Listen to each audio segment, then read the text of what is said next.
ఆషాఢమాస శుద్ధ ఏకాదశి విశిష్టమైన పండుగ రోజు.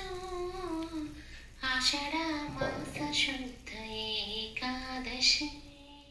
ఏకాదశి వ్రతమును ఆచరించిన ఏకాదశి వ్రతమును ఆచరించిన వారు విష్ణుమూర్తి ఆశీస్సులు పొందినరండి.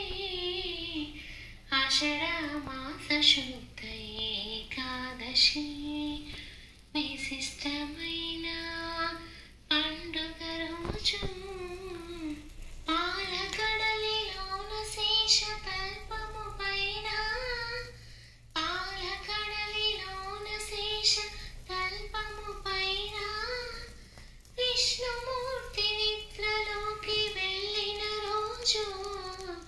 కనుకనే శయన ఏకాదశి అందరు కనుకనే శయన ఏకాదశి అందరు.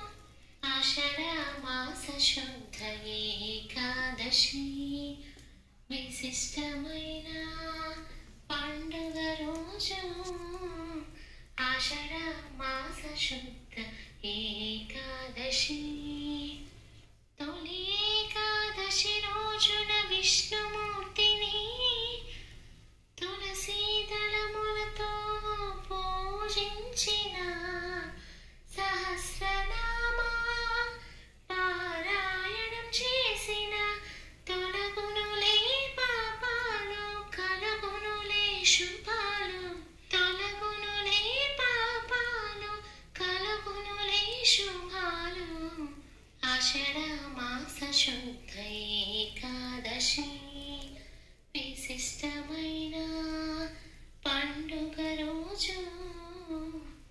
భక్తితో స్వామికి పూజలే చేసిన ఉపవాసం చేసిన స్వామిని అభిషేకించిన జాగరణను చేసిన ఏకాదశి వ్రతమును ఆచరించిన భూదానం చేసినంత ఫలమే కలుగును.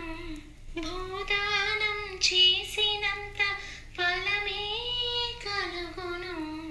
ఆషాఢమాస శుద్ధ ఏకాదశి విశిష్టమైన పండుగ రోజు. ఆషాఢమాస శుద్ధ ఏకాదశి.